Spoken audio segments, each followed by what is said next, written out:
بسم اللہ الرحمن الرحیم لقد جاءكم رسول من انفسكم عزيز عليه ما عنتم حريص عليكم بالمؤمنين رؤوف رحيم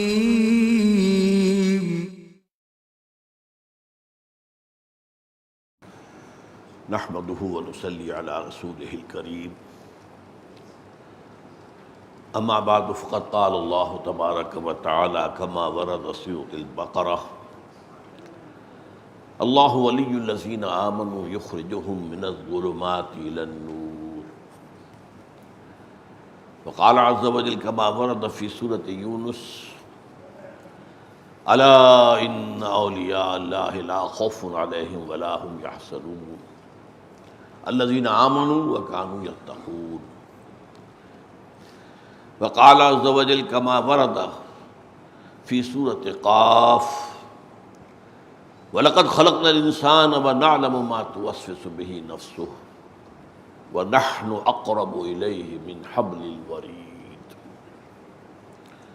وقال عز وجل كما ورد في آخر سورة العلق كلا لا تطعه واسجد واقترب وقال جل وعلا كما ورد في سورة بني إسرائيل أولئك الذين يدعون يبتغون إلى ربهم الوسيلة أيهم أقرب ويرجون رحمته ويخافون عذابه إن عذاب ربك كان محذورا صدق الله العظيم وقال وعن أبي هريرة رضي الله تعالى عنه قال قال رسول الله صلى الله عليه وسلم إن الله تعالى قال من عادى لي وليا فقد آذنته بالحرب وما تقرب إلي عبدي بشيء أحب إلي مما افترضته عليه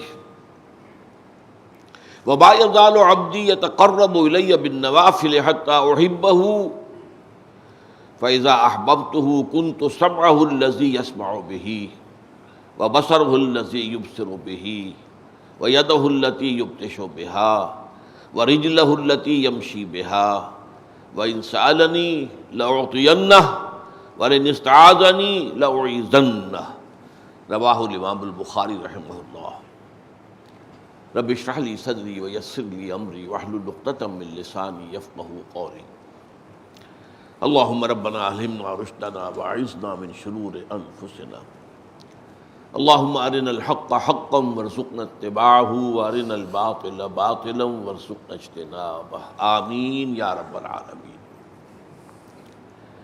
اربعین نبوی کی یہ جو حدیث نمبر 38 ہے، اس کے پہلے حصے پر میں سمجھتا ہوں گفتگو مکمل ہو چکی ہے، تاہم اس کی یاد دہانی ضروری ہے۔ اس کا پہلا حصہ کیا ہے؟ اللہ تعالیٰ یہ فرماتا ہے، یہ حدیث قدسی ہے، حضرت ابو ہریرہ راوی ہیں کہ حضور نے فرمایا، آپ نے فرمایا کہ اللہ فرماتا ہے جس شخص نے میرے کسی ولی سے دشمنی رکھی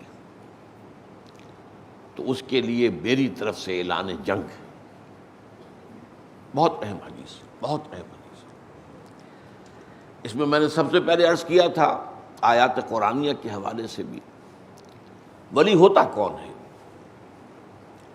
اور یہ ولایت باہمی جو ہے بندے اور رب کے درمیان، اس کے معنی کیا ہے؟ یہ ولایت باہمی ہے، اس معنی میں اللہ اہل ایمان کا ولی، اہل ایمان اللہ کے ولی۔ سورہ بقرہ میں فرمایا اللہ ولی الذین آمنوا یخرجہم من الظلمات الی النور، اللہ ولی ہے ان لوگوں کا جو ایمان لائے اور وہ انہیں نکالتا رہتا ہے اندھیروں سے نور کی طرف۔ اور سورہ یونس میں فرمایا الا ان اولیاء اللہ لا خوف علیہم ولا هم یحزنون، آگاہ ہو جاؤ اللہ کے اولیاء کے لیے نہ کوئی خوف ہے نہ حزن ہے۔ یہ کون ہے اولیاء اللہ؟ الذین آمنوا وکانوا یتقون، جو ایمان لائے حقیقی معنی میں اور وہ تقوی کی روش اختیار کیے رہے. اور ہم پڑھ چکے ہیں سورہ مائدہ کی ایک آیت کے حوالے سے کہ تقوی در حقیقت کسی مقام کا نام نہیں ہے. تقوی ایک موٹیویٹنگ فورس ہے، ڈرائیونگ فورس ہے، جو بندہ مومن کو آگے سے آگے لے کر جاتی ہے، اونچے سے اونچا. وہ جو سورہ مائدہ کی آیت ہے اس میں کہ شراب کی حرمت کا آخری اور حتمی حکم آنے کے بعد مسلمانوں کی تشویش کو دور کرنے کے لیے کہ ہم تو پیتے رہے اتنے عرصے شراب، اگر یہ رجس ہے تو یہ تو ہمارے تو وجود میں سرایت کیے ہوئے، کیا بنے گا؟ فرمایا لیس علی الذین آمنوا وعملوا الصالحات جناح فیما طعموا اذا ما اتقوا وآمنوا وعملوا الصالحات ثم اتقوا وآمنوا ثم اتقوا واحسنوا واللہ یحب المحسنین. یہ مراتب ہیں، ان پر کئی دفعہ گفتگو ہو چکی ہے، آج نہیں جاؤں گا.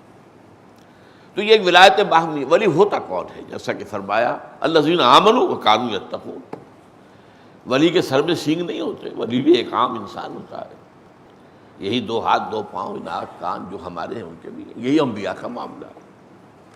تو ولی ہوتا کون ہے؟ حقیقی معنی میں ایمان، اور اس میں تقویٰ جو ایمان کے اندر اضافہ کراتا چلا جائے یہاں تک کہ وہ ایمان ایسا ہو جائے کأنک تراہ فإن لم تکن تراہ فإنہ یراک، کہ ایسا یقین جیسے کہ تم اپنی آنکھوں سے دیکھ رہے ہو. اگر یہ نہیں تو کم سے کم یہ بات مستحضر رہے کہ وہ مجھے دیکھ رہا ہے. اس ایمان کے بارے میں میں نے عرض کیا تھا، حقیقی ایمان کے کچھ ثمرات ہیں. سورہ تغابن اس موضوع پر بہت اہم ہے. اگر دلچسپی ہو تو اس کا کہیں سے کیسٹ لے کر اس کے درس کا وہ سنیے گا. ایک تو خارجی ہے، یہ درخت ایسا ہے جس میں کچھ پھل تو لگتے ہیں جو نظر آ رہے ہیں. آم کا درخت ہے، آم لگا ہوا ہے. سنترے کا درخت ہے، سنترا لگا ہوا ہے. ایک کیا ہے؟ اطاعت اللہ و اطاعت الرسول. اور یہ اطاعت ہونی چاہیے سمع و طاعت کے انداز میں، جزوی نہیں کلی. کبھی غلطی ہو جائے تو معافی، توبہ کر لے، معاف کر دے. اور نمبر 2 جہاد فی سبیل اللہ. اس میں 2 چیزیں شامل ہیں. دعوت، اللہ کے دین کی دعوت دینا، تن من دھن اس کے لیے خرچ کرنا، وقت لگانا، صلاحیت صرف کرنا. ذہانت اللہ نے دی ہے تو دین کو سمجھو، دین کے پیغام کو سمجھو اور اس پر پہنچاؤ آگے. سمجھو گے نہیں تو پہنچاؤ گے کیا خاک. اور دوسرے اقامت، دین کو قائم کرنے کے لیے جد و جہد. اس کے لیے جو بھی مراحل آئیں، جس میں یہاں تک کہ اگر فرض کیجئے نقد جان ہتھیلی پر رکھ کر میدان میں آنا پڑے تو آ جاؤ. شہادت ہے مطلوب و مقصود مومن، نہ مال غنیمت نہ کس پر کشائی. تو یہ تو خارجی ہے. ایک ہے داخلی. داخلی کیا ہے؟ تسلیم و رضا. اے اللہ جو تیری مرضی، میں راضی. میں تفصیل میں نہیں جا سکتا. توکل و اعتماد، کسی شے پر توکل نہ ہو، نہ اپنی قوت پر، صلاحیت پر، ذہانت پر، فطانت پر، نہیں. نہ مالی اسباب و وسائل پر، نہ مادی اسباب و وسائل پر. اور اس اعتبار سے محبت، اللہ کی محبت، والذین آمنوا اشد حبا للہ. اللہ اور اس کے ساتھ اس کا رسول بریکٹ کر لیجیے، اور اس کی راہ میں جہاد کرنا، سورہ توبہ کی آیت نمبر 24 کی روح سے یہ محبوب ترین ہو جائیں. یہاں تک کہ محبوب تر ہوں باپ سے، بیٹے سے، بھائی سے، میاں سے، بیوی سے، اور یا جو بھی رشتہ دار ہیں ان سے. اور وہ مال جو بڑی محنت سے جمع کیا ہوا ہے، وہ کاروبار جس میں کساد کا اندیشہ رہتا ہے مندہ نہ ہو جائے، اور وہ بلڈنگیں جو بڑے شوق سے، چاو سے بنائی ہیں، محل جو تعمیر کیے ہیں، اگر ان کے مقابلے میں اللہ کی محبت کم ہے تو جاؤ دفع ہو جاؤ. اللہ کی محبت احب الیکم من اللہ و رسولہ و جہاد فی سبیلہ. محبت کے ساتھ ہی حمیت، اللہ کی حمیت. اللہ کا جھنڈا گرا ہوا ہے بھائی، اٹھاؤ. اللہ کا دین پامال ہے، کھڑا کرو، اس کو قائم کرو. ان اقیموا الدین ولا تتفرقوا فیہ. جزوی فروعی معاملات میں اختلاف ہو جائے کوئی حرج نہیں ہے. رفع دین ہے یا نہیں ہے، آمین بالجہر ہے یا نہیں، وغیرہ. دین کو قائم کرنے کی جد و جہد میں اختلاف نہ ہو. اور نصرت، یہی اللہ کی، اس کے رسول کی مدد. یا ایھا الذین آمنوا کونوا انصار اللہ. کیا مطلب؟ اللہ کے دین کو قائم کرو. اور کیا چاہیے؟ مدد اللہ. وما اريد منهم ان يطعمون، میں تو کوئی یہ نہیں چاہتا مجھے کھانا کھلاؤ، کوئی چیز میں نے مانگی نہیں، وہ تو میں کھلاتا ہوں، کھانا میں کھلاتا ہوں۔ تو اس اعتبار سے اللہ تعالیٰ کی نصرت، اللہ کے اس کے رسول کی، وَلِيَعْلَمَ اللَّهُ مَن يَنصُرُهُ وَرُسُلَهُ بِالْغَيْبِ، یہ چیزیں جمع ہو جائیں تو یہ ہے ایمان، حقیقی ایمان،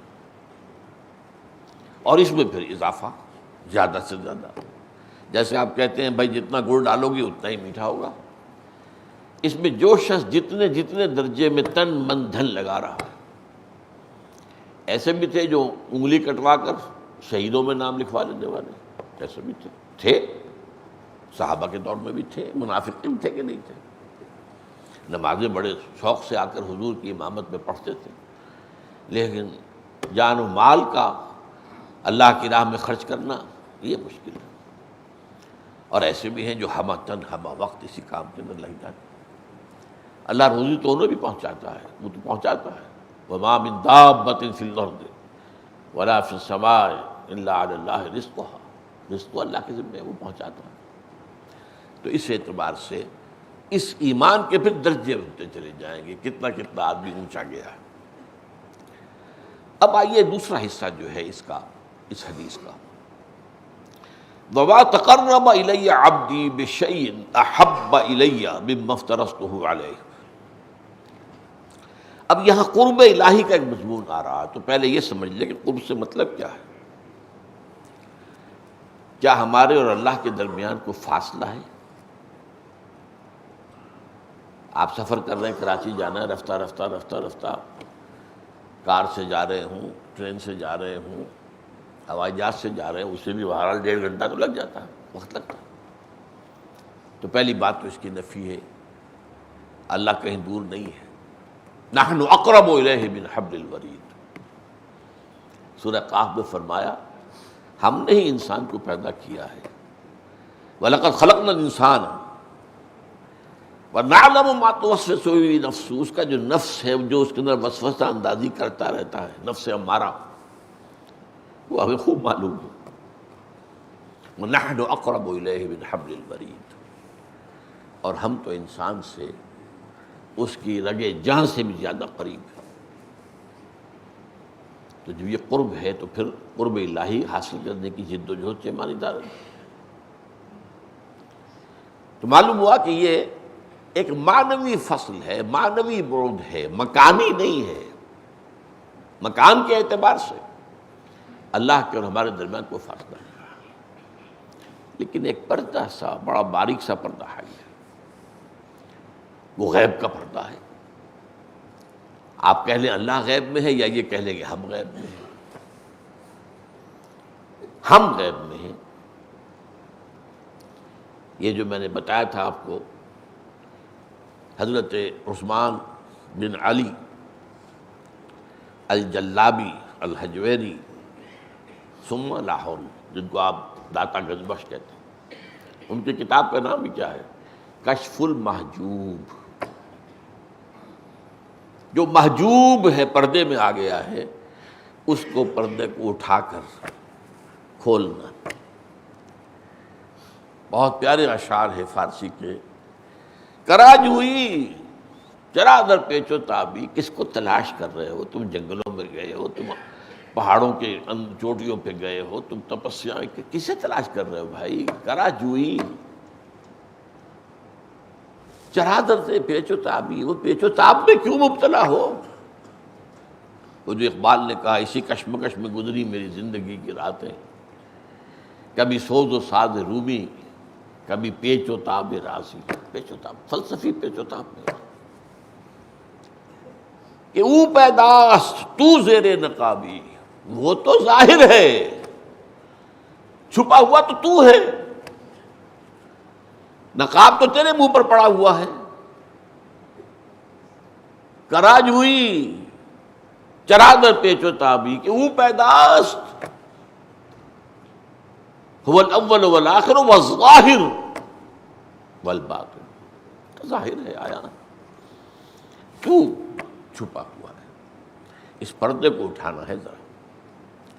تو معلوم ہوا کہ یہ قرب معنوی ہے، یہ قرب جو ہے یہ کوئی مکانی نہیں ہے۔ نمبر 2 یہ جو قرآن مجید میں کہا گیا ہے، حضور سے فرمایا گیا، سورہ علق کی آخری آیت ہے، یہ آیت ہے سجدے کی، تو آپ سجدہ ایک دے دیجیے گا بعد میں۔ کلا لا تطعہ واسجد واقترب، اے نبی آپ اس شخص کی بات نہ مانیے۔ ابو جہل کا معاملہ ہے، جب کہ حضور کو روک رہا تھا، نماز سے آڑے آ رہا تھا۔ ارأیت الذی ینہی عبدا اذا صلی، یہاں سے بات شروع ہوئی، فلا تطعہ واسجد واقترب، تو آپ ان کا کہنا نہ مانیں، سجدہ کریں اور قریب ہو جائیں ہم سے۔ تو قرب ہونے کا اور قریب ہونے کا اور قرب تلاش کرنے کا حکم تو دیا گیا، لیکن فرق ہے، قرب مکانی نہیں ہے، یہ قرب معنوی ہے۔ اسی طرح فرمایا ہے، سورہ بنی اسرائیل کی بڑی اہم آیت ہے، یہ مشرکین جن کو پکار رہے ہیں، اولئک الذین یدعون، جن کو یہ پکار رہے، یبتغون الی ربہم الوسیلہ، وہ تو خود اللہ کے اپنے رب کی وسیلہ یعنی قرب کے تلاش میں۔ وسیلہ کے معنی ہمارا وسیلہ نہیں ہے جو عربی اردو میں ہم بولتے ہیں، یہ بہت بڑا غلطی ہو گئی ہے۔ وسیلہ کے عربی معنی قرب کے، وابتغوا الیہ الوسیلہ، تلاش کرو اس کا قرب۔ پھر فرمایا ایہم اقرب، کون ہے ان میں سے جو قریب ترین ہے، اس کی میں ابھی وضاحت کروں گا۔ وَيَرْجُونَ رَحْمَتَهُ وَيَخَافُونَ عَذَابَهُ، اور وہ جو جنہیں یہ پوج رہے ہیں، پکار رہے ہیں، دعائیں کر رہے ہیں، وہ تو خود قرب الہی کی ابھی منزلیں طے کر رہے ہیں کہ کون قریب سے قریب تر ہو جائے، اور اللہ کی رحمت کے امیدوار بھی ہے اور اللہ کے عذاب سے ڈرتے بھی رہتے ہیں۔ ان عذاب ربک کان محذورا، یقیناً تیرے رب کا عذاب جو ہے وہ قابل حذر ہے، ڈرنے والی ہی شے ہے، ڈرنا ہی چاہیے۔ آخری آیت میں کوٹ کر رہا ہوں سورہ زمر کی، یہاں مشرکین کا قول نقل ہوا ہے کہ ہم جن کو پوج رہے ہیں، کس لیے پوج رہے ہیں؟ ما نعبدہم الا لیقربونا الی اللہ زلفیٰ، ہم نہیں پوچھتے ان کو مگر صرف اس لیے کہ یہ ہمیں اللہ سے قریب تر کر دیں۔ یہ وہ جو وسیلے کے معنی میں آپ جو اردو میں اس کا استعمال کرتے ہیں، ذریعہ، یہ قرب الہی کا ذریعہ ہے ان کے نزدیک، جن کو وہ پکار رہے تھے، دعائیں کر رہے تھے۔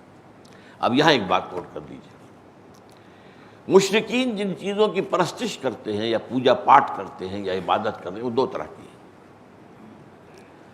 ایک تو بظاہر فطرت ہے، بے جان، سورج کو پوج رہے ہیں، چاند کو پوج رہے ہیں، ستاروں کو پوج رہے ہیں، آگ کو پوج رہے ہیں، پانی کو پوج رہے ہیں۔ ایک تو یہ ہے، ان کا تو ظاہر بات ہے کوئی طرح سے کوئی نہ وجود ہے نہ ان کی کوئی حیثیت ہے۔ اور ایک وہ پوجتے ہیں فرشتوں کو، انبیاء اور اولیاء اللہ کی ارواح۔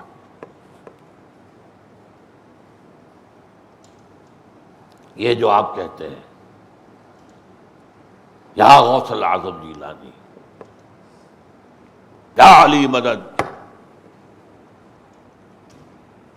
ظاہر بات ہے کہ یہ آیت جو ہے کہ ان کا یہ کہنا کہ ہم ان کو اس لیے پوچھتے ہیں کہ یہ ہمیں قریب تر کر دیں، تو وہ ظاہر بات ہے چاند اور سورج اور ستاروں کے بارے میں تو نہیں ہو سکتا۔ اور جو آیت میں نے سورہ بنی اسرائیل کی سنائی، اولئک الذین یدعون یبتغون الی ربہم الوسیلۃ ایہم اقرب، یہ ہے اصل میں اس دوسری قبیل کی شے۔ عربوں کا عقیدہ کیا تھا؟ فرشتے خدا کی بیٹیاں ہیں، جن سے یہ راضی ہو جائیں بیٹیاں اللہ کی، بس اللہ راضی ہو جائے گا۔ لاڈلی ہوتی ہیں بیٹیاں، بیٹیوں کی فرمائش تو بڑا مشکل ہو جاتا ہے رد کرنا۔ آپ بیٹوں کو جھڑکتے ہیں آسانی سے، بیٹیوں کو نہیں جھڑکتے، شرافت اگر ہے آپ میں کچھ۔ اب مجھے تو یاد آ جاتا ہے تو آنسو میں نہیں روک سکتا، کس جگر کے ساتھ اور کس مضبوط دل کے ساتھ حضور نے حضرت فاطمہ رضی اللہ تعالیٰ عنہ کی وہ فرمائش جو تھی، درخواست ہو حضور مجھے کوئی غلام عطا ہو جائے، کوئی لونڈی عطا ہو جائے۔ اب تو سب لوگوں کے گھروں میں آسائش ہو گئی ہے، معاشی حالات اچھے ہو گئے۔ دیکھیے میرے ہاتھ میں گٹے پڑ گئے ہیں، چکی پھیر پھیر کے چکی چلا، میرے کندھوں پر بندیاں پڑ گئی ہیں مشکیزے کی وجہ سے جو میں پانی بھر کر لاتا ہوں۔ کیا جواب دیں؟ بیٹی یہ چیزیں ہمارے لیے نہیں، یہ مال و دنیا جو ہے یہ اوروں کے لیے۔ لو میں تمہیں بتاتا ہوں زیادہ بڑی شے، وہ تسبیح فاطمہ ہر نماز کے بعد 33 مرتبہ سبحان اللہ، 33 مرتبہ الحمدللہ، 33 یا 34 مرتبہ اللہ اکبر کہہ لیا۔ تو بہرحال یہ جو میں عرض کر رہا تھا کہ فرشتوں کو خدا کی بیٹیاں قرار دے کر بت بنا لیے، یہ لات مؤنث ہے الہ کا، منات یہ مؤنث ہے، عزا عزیز کا مؤنث ہے، جیسے اکبر سے کبرا، العزیز سے عزا، یہ انہوں نے دیویاں بنائی تھی، لیکن یہ بگڑا ہوا تصور تھا ان کا۔ یہ ہے حقیقت میں اسلام سے نہیں، فرشتے تو ہیں، لیکن فرشتے بھی اس عالم ارواح میں، ان میں بھی ایک جد و جہد جاری ہوتی، کون اللہ سے اور قریب ہو جائے، اور قریب ہو جائے، اور قریب ہو جائے۔ درجے ان کے بھی ہیں، ملائکہ مقربین بھی کہلاتے ہیں جو بہت ہی قریب ہیں، وہ بھی ہیں فرشتے جو عرش اعظم کو اٹھائے ہوئے ہیں، تو ان میں بھی ایک خواہش قرب کی۔ نمبر 2، اولیاء اللہ اور انبیاء کے نام پر مجسمے بنا لیے گئے۔ یہ جو حضرت نوح علیہ السلام کی قوم کے بتوں کا ذکر آتا ہے سورہ نوح میں، جب قوم کے سرداروں نے اپنی قوم کی بت مارنے کے لیے کہا تھا لا تذرن آلہتکم، دیکھو نہ چھوڑ دینا اپنے معبودوں کو، یہ نوح کیا کہہ رہا ہے، ان کی کوئی حقیقت نہیں، ہرگز نہ مانو بات اس کی، لا تذرن آلہتکم، ہرگز نہ چھوڑنا، ولا تذرن ودم ولا سواعا ولا یغوث ویعوق ونسرا، یہ 5 تھے، ود، سواع، یغوث، یعوق اور نسر، اور اس پر تقریباً اجماع ہے مفسرین کا کہ یہ اس قوم کے اولیاء اللہ سے گزرے ہوئے جو جہان سے دنیا سے جا چکے، ان کے وہ بت تراشتے تھے۔ فرق صرف اتنا ہے آج ہم ان کی قبروں کو پوجتے ہیں، فرق کوئی نہیں، قطعاً کوئی فرق نہیں۔ ایک بڑا تلخ واقعہ بتایا تھا، اب دیکھیے اچانک نام ذہن سے اتر گیا، جنہوں نے کتاب لکھی تھی من الظلمات الی النور، غازی احمد صاحب جو بچپن ہی میں مسلمان ہو گئے تھے اور موحد، سن 47 میں ان کو کنبہ سارا چلا گیا، امبالے میں جا کے آباد ہو گئے، پھر کوئی بہت سالوں کے بعد کہیں آئے ملنے کے لیے، ہندو تھے، انہوں نے بات کہی ہے، بھائی جان آپ نے خامخواہ اپنا مذہب بدلا، ہم نے دیکھ لیا امبالے میں جا کر، مسلمان قبروں کو پوچھتے ہیں تو فرق کیا ہے؟ آپ نے وہ دین چھوڑا، یہ اختیار کر دیا، فرق کیا ہے؟ ہمیں تو نظر نہیں آیا، ہم بتوں کو پوچھ لیتے ہیں، یہ قبروں کو پوچھ لیتے ہیں۔ تو بہرحال یہ جو ہے فرشتوں یا انبیاء کی ارواح یا اولیاء اللہ کی ارواح کو پکارنا، یہ کس لیے ہے؟ ظاہر بات ہے ارواح تو ہے، روح محمدی ہے، اپنی شان و شوکت کے ساتھ ہے، یقیناً اولیاء اللہ کی ارواح بھی ہیں، اور میں آپ کو سنا چکا ہوں کئی بار، شاہ ولی اللہ دہلوی کا قول یہ ہے کہ اولیاء اللہ جو ہوتے ہیں اللہ کے حقیقی، ان کی ارواح کو بھی ان کے انتقال کے بعد اللہ تعالیٰ ملائکہ اسفل میں شامل کر دیتے ہیں، جو سب سے نچلا درجہ ہے ملائکہ کا، جو اس دنیا کے انتظام پر مامور ہے۔ یہ سول سروس ہے، یہ سیکرٹ سول سروس ہے، نظر نہیں آتی، غیر مرئی ہے، اللہ کے احکام کی تنفیذ کرتے ہیں، انہی میں یہ فوج میں یہ بھی شامل ہو جاتے ہیں۔ ہے تو وہی نا، روحیں جو ہے وہ تو نورانی ہے، ملائکہ بھی نورانی ہے، انسانی ارواح بھی نور سے پیدا کی گئی ہیں، اور ملائکہ بھی نور سے پیدا کی، ان میں کیا دوری کیا ہے؟ انہیں اللہ ٹھیک، لیکن کسی کو پکار نہیں سکتے آپ، فرشتے آپ کے ساتھ موجود ہیں، آپ نہیں کہہ سکتے ذرا میرا یہ کام کروا دو، اے جبرائیل ذرا میرا یہ کام کرا دو، نہیں، کسی روح کو نہیں پوچھا جا سکتا۔ لیکن یہ جو فرما رہا قرآن کہ یہ لوگ جو ہیں وہ تو خود اس عالم میں بھی اور قرب مزید قرب مزید قرب، جیسے حضور نے فرمایا سے فرما دیا گیا واسجد واقترب، گویا کہ آپ بھی درجات جو ہے مسلسل طے کر رہے تھے، بلند سے بلند تر، اعلیٰ سے اعلیٰ تر. اور یہی وجہ ہے کہ فرمایا حضور نے اقرب ما یکون العبد الی اللہ فی السجود، اللہ بندہ جو ہے وہ قریب ترین اللہ سے ہوتا ہے سجدے کی حالت میں. کیوں؟ اللہ سے ہمیں دور کرنے والا ہمارا نفس ہے، ہماری نفسانیت ہے، ہماری اکڑ ہے، میں. اور جب سجدہ کرے، حقیقی سجدہ کرے انسان، اور اس کا پورا وجود مانوی بھی اور مادی بھی، یہ نہ ہو کہ صرف مادی طور پر تو سجدہ کر لیا ہے، مانوی طور پر نفس اکڑا کھڑا ہے، میں تو نہیں شروع جھکوں گا، یہ نہیں. اگر حقیقی سجدہ ہے تو یہ گویا کہ اپنے نفس کا خاتمہ والی بات ہے. سجدہ کر دینا. تو اسی لیے قریب ترین جو آتا ہے انسان وہ حالت سجدہ میں آتا ہے. اب یہاں جو ہے یہ بات میں آپ سے عرض کر دوں کہ اب ہم آ رہے ہیں ایک بہت خطرناک موضوع کی طرف. اس قرب کا کس حد تک معاملہ ہو سکتا ہے اللہ کے ساتھ. یہ حدیث بخاری کی نہ ہوتی تو ہمارے ہاں خاص طور پر جو جن کے اندر توحید کا زیادہ ذوق ہے، زیادہ جذبہ ہے، اور شرک سے زیادہ نفرت ہے ان کے اندر، وہ کبھی بھی نہ مانتے اس کو. اس لیے کہ اس میں وہ کیفیت بیان ہو رہی ہے جو علامہ اقبال نے ایک شعر میں کہی ہے، مٹا دیا میرے ساقی نے عالم منو تو، پلا کے مجھ کو میں لا الہ الا ہوں. میرے ساقی نے مجھے لا الہ الا ہو کی جو شراب پلائی ہے تو میں اور تو کا فرق ختم ہو گیا. بہت خطرناک مقام ہے، بہت خطرناک مقام. ہوشیار کے رہبر دب تیغست قدم رہا، ہوشیار ہو جاؤ، چوکس چوکنے، الرٹ. اب تمہارے قدم تلوار کی دھار پر ہیں، پھونک پھونک کے قدم رکھو. یہ معاملہ بدترین شرک کی طرف بھی لے جائے گا. لیکن اس درجے قرب، البتہ اس قرب کے حصول کے دو راستے بیان کیے، اور یہ حکمت کا بہت بڑا خزانہ ہے.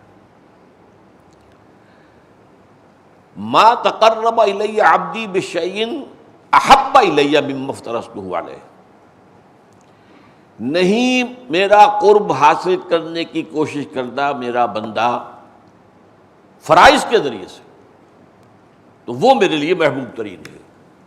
تقرب بالفرائض، جو کچھ فرض کیے گئے ہیں ہم پر اس کے ذریعے سے، اور یہ محبوب ترین ہے. احبا احبا احبا، نوٹ کر لیجیے گا. اگرچہ ایک دوسرے انداز سے دوسری بات جو ہے بلند ترین ہے. فرمایا وما یزال عبدی یتقرب الی بالنوافل، اور نہیں مصروف رہتا میرا بندہ میرا قرب حاصل کرنے میں نوافل کے ذریعے سے، حتی احبہ، یہاں تک کہ ایک مقام آتا کہ میں اس کو محبوب بنا لیتا ہوں، اس سے محبت کرتا ہوں. فَإِذَا أَحْبَبْتُهُ، خطرناک ترین بات آ رہی ہے. فَإِذَا أَحْبَبْتُهُ، جب میں اس سے محبت کرتا ہوں، كُنْتُ سَمْعُهُ الَّذِي يَسْمَعُ بِهِ، تو میں اس کی کان بن جاتا ہوں میں اپنے بندے کے جن سے وہ سنتا ہے. وَبَصَرُهُ الَّذِي يُبْصِرُ بِهِ، اور اس کی آنکھیں بن جاتا ہوں جن سے وہ دیکھتا ہے. اللہ اللہ. چلیے کان اور آنکھ تو پھر بڑا اونچا مرتبہ ہے. وَيَدَهُ الَّتِي يُبْطِشُ بِهَا، اور اس کا ہاتھ بن جاتا ہوں جس سے وہ پکڑتا ہے. اور آگے چلیے وَرِجْلَهُ الَّتِي يَمْشِي بِهَا، اس کے پاؤں بن جاتا ہوں جن سے وہ چلتا ہے. وَلَئِن سَأَلَنِي لَأُعْطِيَنَّهُ، اگر وہ مجھ سے سوال کرے کوئی میں لازماً دوں گا. وَلَئِنِ اسْتَعَاذَنِي لَأُعِيذَنَّهُ، اگر مجھ سے پناہ طلب کرے گا لازماً دوں گا.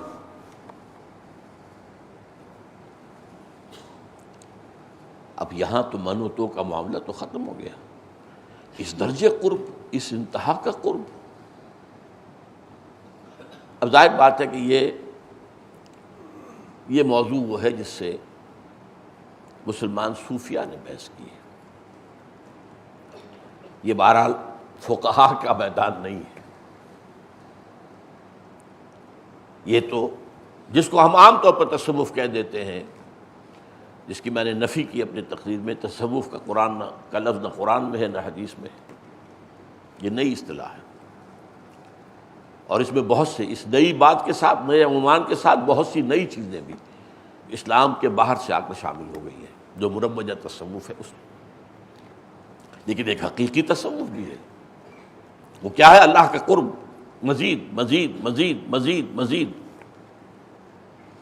جیسے وہ حدیث ہم نے پڑھی تھی حضرت معاذ بن جبل کی، جب باقی سب لوگ اونگ رہے تھے سفر تبوک میں جاتے ہوئے، اور ان کی اونٹنیاں ادھر ادھر جو ہیں وہ منتشر ہو گئی تھی، ترتایو چر بھی رہی تھی، ناشتہ بھی کر رہی تھی، میں کہا کرتا ہوں صبح کا وقت تھا نا، اور یہ کہ چلتی بھی تھی، تو سب لوگ ادھر ادھر دور ہو گئے، تو حضور نے دیکھا حضرت معاذ، اصل میں آپ کی اونٹنی نے، حضرت معاذ کی اونٹنی نے ٹھوکر کھائی، بالکل ساتھ ہی حضور کی اونٹنی تھی، وہ اس نے بھی ٹھوکر کھائی یا بدک گئی، وہ ٹھوکر کھانے سے معاذ کی اونٹنی بدکی تو وہ بھی بدک گئی۔ اس پر حضور نے اپنا پردہ اٹھایا، دیکھا آس پاس کوئی بھی نہیں۔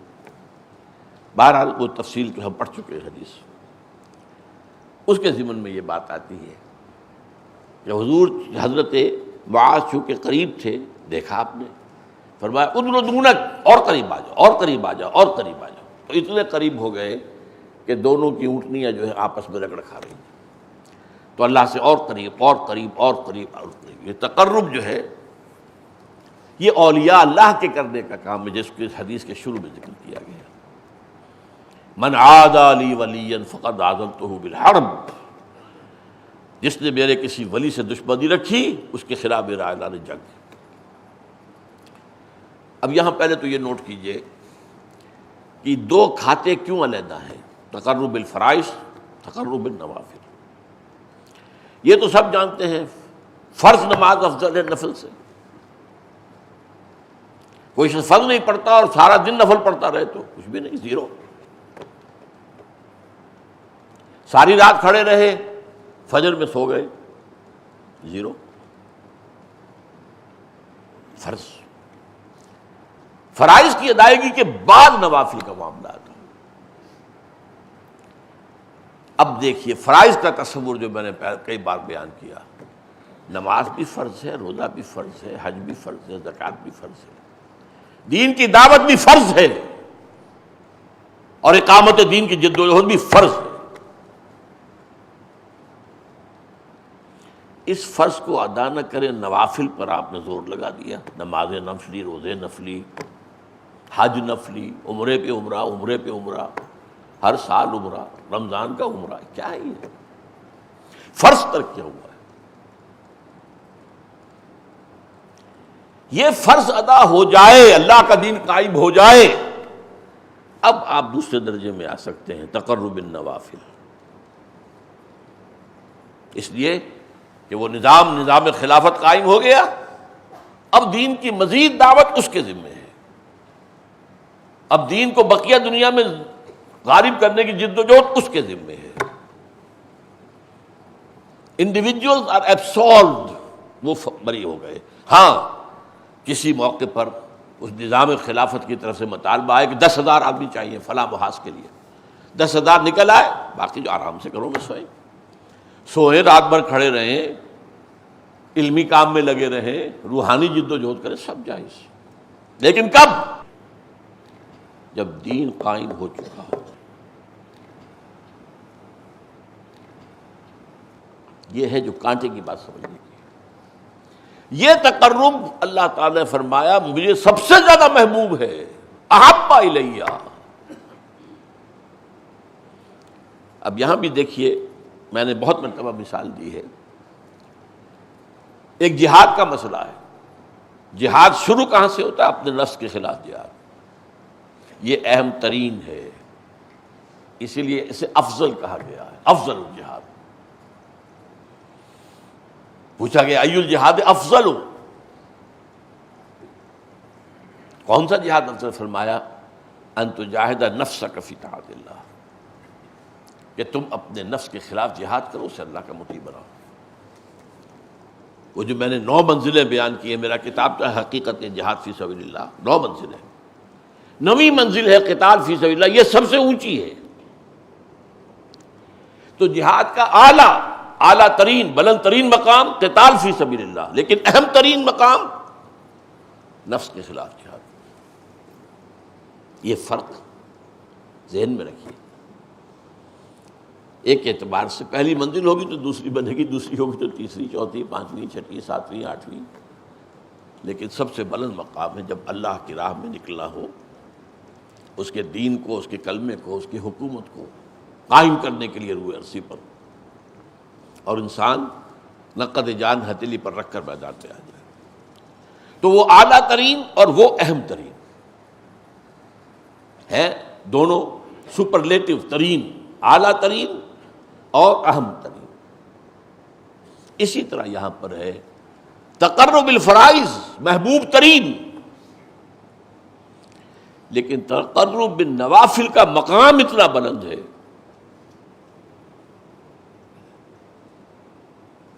کہ اللہ اپنے اس بندے کی آنکھ بن جاتا ہے جس سے وہ دیکھتا ہے، اس کے کان بن جاتا ہے جس سے وہ سنتا ہے، اس کے ہاتھ بن جاتا ہے جس سے وہ پکڑتا ہے، اس کے پاؤں بن جاتا ہے جس سے وہ چلتا ہے۔ اس سے اونچا مقام تو کوئی نہیں ہو سکتا۔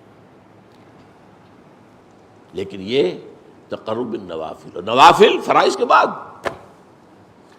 فرائض کو نظر انداز کر کے، فرائض کو ترک کر کے نوافل، چلہ کشیاں اور یہ اور وہ اور نفس کے خلاف جہاد، اور رگڑا جا رہا ہے اپنے نفس کو، رگڑ رہے ہیں، جبکہ باطل کا غلبہ ہے، اس کے خلاف کوئی کام آپ کر نہیں رہے۔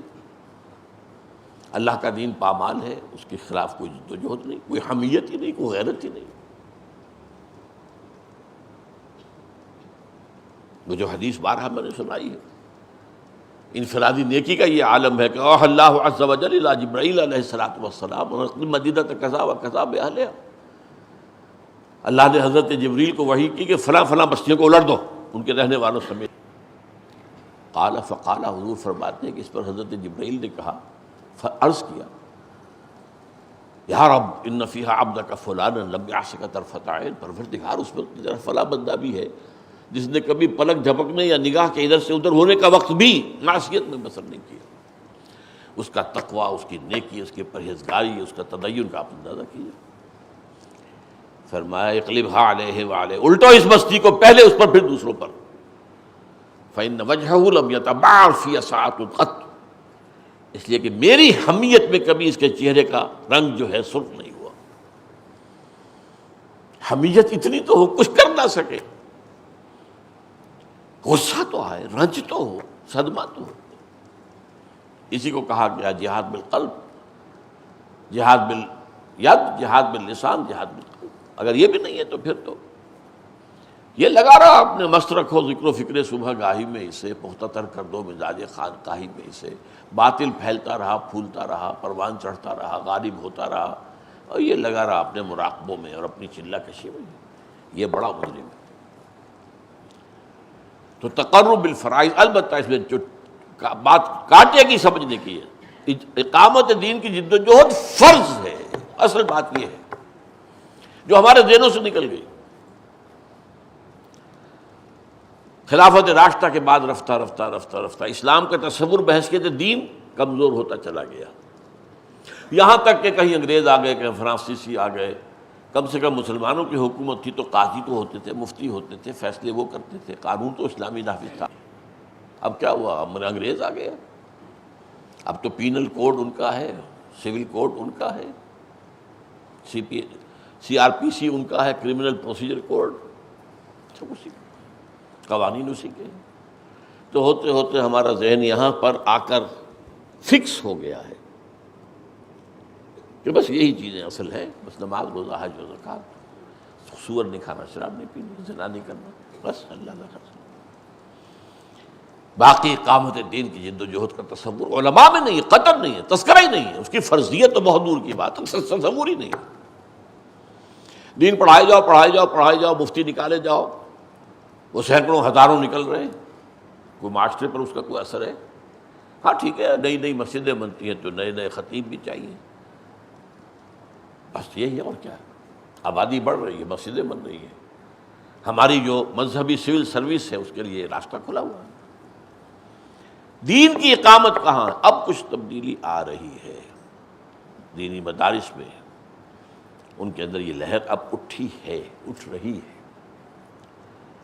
یہ اٹھی ہے افغانستان کے طالبان کے صدقے، یہ اٹھی ہے لال مسجد کے حادثے کے حوالے سے، لیکن اب ہے، ایک لہر ہے، لیکن بدقسمتی سے یہ کہ وہ، جیسا کہ میں نے بارہا کہا ہے، اس اقامت الدین کی میتھوڈالوجی جو حضور کی تھی، طریقہ کار جو تھا، وہ سامنے نہیں ہے، اب بھی نہیں۔ کوئی الیکشن کی طرف چلا گیا، کوئی صرف وعظ و نصیحت ہی کرتا رہ گیا، اب کسی نے جو ہے وہ خودکشی کے حملے اختیار کر لیے، یا کچھ اور جو ہے دباؤ ڈالنے کے لیے حکومت پر حربے استعمال کیے۔ طریق محمدی سے ہوگا، جب ہونا ہے ہوگا اس سے۔ اب دیکھیے یہاں میں نے کہا تھا کہ یہ صوفیہ کا ایک معاملہ ہے جو ان احادیث پر غور کرتے ہیں، اور ان میں ایک بہت بڑی شخصیت ہے ابن عربی۔ ان کی طرف جو چیزیں سب منصوبے میں انہیں کہتا ہوں پتہ نہیں صحیح ہے ان کی طرف نسبت یا غلط ہے، اس لیے کہ جب آسمانی کتابوں میں تحریف ہو گئی تو ان کی کتابوں میں کیوں نہیں ہوگی؟ جب تورات میں تحریف ہو گئی، جب انجیل میں تحریف ہو گئی، جب احادیث میں تحریف ہو گئی، جھوٹی حدیثیں گڑھی گئی ہیں، حضور کی طرف منسوب کی گئی ہے، تو ان کتابوں میں بھی کچھ لوگوں نے داخل کر دیے ہیں اپنے نظریات۔ لیکن اس حدیث کے بارے میں جو بات وہ کہتے ہیں وہ بڑی عجیب ہے، بہت بہت گہرائی والی ہے۔ ان کی کتاب ہے فصوص الحکم، اور اس میں ایک ایک نبی کے حوالے سے وہ کچھ اپنے مکاشفات کر رہے ہیں، جیسے جاوید نامہ اقبال کی ایک نظم ہے، مختلف افلاق پر مختلف گزرے ہوئے لوگوں سے ملاقاتیں، ان سے گفتگو۔ اسی طریقے سے دوسری زبانوں میں بھی اس طرح کے معاملات ہیں، تو یہ خصوص اسی اعتبار سے۔ تو فصل لوطیہ جو ہے، حضرت لوط علیہ السلام کے اس معاملے پر جب وہ کچھ اپنی باتیں بیان کر رہے ہیں تو عجیب بات کہتے ہیں۔ اس حدیث کا جو پہلا حصہ ہے، وَمَا تَقَرَّبَ إِلَيَّ عَبْدِي بِشَيْءٍ وَأَحَبَّ إِلَيَّ مِمَّا افْتَرَضْتُهُ عَلَيْهِ، اس کے ضمن میں کہتے ہیں کہ اس کا نتیجہ کیا ہے کہ میرا بندہ میرا ہاتھ بن جاتا ہے جس سے میں پکڑتا ہوں، میرا بندہ میری ٹانگیں بن جاتا ہے جن سے میں چلتا ہوں، میرا بندہ میری آنکھیں بن جاتا ہے جن سے میں دیکھتا ہوں، میرا بندہ میرے کان بن جاتا ہے جس سے میں سنتا ہوں۔ بات وہی آئی ہے، وہی قرب، انتہائی قرب، مٹا دیا میرے ساقی نے عالم من و تو، یہ قرب کی انتہا۔ نوافل کے ذریعے سے کیا ہوگا؟ یہ اونچی منزل ہے کہ میں اپنے بندے کا ہاتھ بن جاتا ہوں، میں اپنے بندے کے پاؤں بن جاتا ہوں، میں اپنے بندے کی آنکھیں بن جاتا ہوں، میں اپنے بندے کے کان بن جاتا ہوں۔ اور وہاں کیا ہے جو احب ہے، احب محبوب تو یہ بھی ہے دوسرا، لیکن احب وہ ہے جو فرائض کے ذریعے سے کر رہا ہے، اور اس کے بارے میں آیا وہ میرا ہاتھ بن جاتا ہے جس سے میں پکڑتا ہوں۔ یہ ان کا قول ہے، حدیث کے الفاظ نہیں ہے،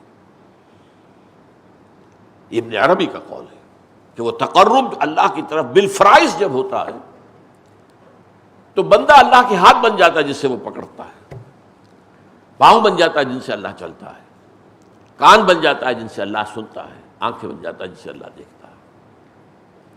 یہ اصل میں تقرب بالفرائض کا مقام ہے۔ بہرحال حدیث کے اندر موجود ہے اشارہ، احب، محبوب اور احب، یہ افضل، افر و تفصیل، احب وہی ہے۔ البتہ کیا ہو، ہمیں حضور کے صحابہ میں وہ نقشہ نہیں ملتا جو آپ کو صوفیہ اور اولیاء اللہ کی کہانیوں میں ملتا ہے، ان کے مکاشفات، ان کی کرامات، ان کا فلاں، ان کا یہ، صحابہ میں تو نہیں ملتا، ذکر ہی نہیں ہے۔ وہ اصل میں تقرب الفرائض میں لگے ہوئے تھے، انہوں نے دین غالب کیا ہے، جانے دیے، وہ محبوبیت پر ہیں، بلند ترین محبوبیت پر ہیں۔ ہاں جب خلافت قائم ہو گئی، جیسا کہ میں نے بتایا، چاہے حقیقی خلافت ختم ہو گئی، پھر بھی اس کے بعد بھی وہاں قانون تو شریعت کا چلتا رہا، تب یہ ہے کہ اب اس سے آگے بڑھ کر لوگوں نے جو نوافل کے ذریعے سے، جو بھی جس کو ہندی میں تپسیائیں کہتے ہیں، ریاضتیں کہتے ہیں عربی میں، ریاضت مشق، جیسے فزیکل ایکسرسائز ہے ریاضت، اسے ریاضی کہا جاتا ہے، یہ بھی ریاضت ہے۔ ایک گانے والا ستار نواز جو ہوتا ہے وہ بڑی ریاضت کرنی پڑتی ہے، وہ آسان کام نہیں ہے۔ وہ جو اولڈ انڈین میوزک ہے اصل، اس کو سیکھنا کوئی آسان کام نہیں، تو بڑی ریاضت کرنی پڑتی ہے۔ ریاض اسے وہ کہتے ہیں، ریاض ہے، یہ ریاض کر رہے ہیں۔ تو اس حوالے سے اس پہلے کے مقابلے میں دوسرا اونچا ہے، لیکن پہلا محبوب تر ہے۔ یہ ہیں وہ مضامین جو میں نے اپنے 2 کتابچوں میں بیان کیے ہیں بہت عرصے پہلے۔ ایک ہے تقرب الی اللہ کے 2 مراتب، بالفرائض بالنوافل۔ اصل مسئلہ کیا ہوگا؟ فرائض کا تصور کیا ہے آپ کا، اور ایک یہ کہ مروجہ تصوف کیا ہے، اس میں ٹیڑھ کیوں آئی ہے، اور اب جو ہے کون سے تصوف محمدی صلی اللہ علیہ وسلم کا احیاء یہ لازم ہے ہمارے اوپر، اسی احیاء، وہی تصوف، سلوک محمدی صلی اللہ علیہ وسلم۔ اللہ تعالی ہم سب کو اس کی توفیق عطا فرمائے۔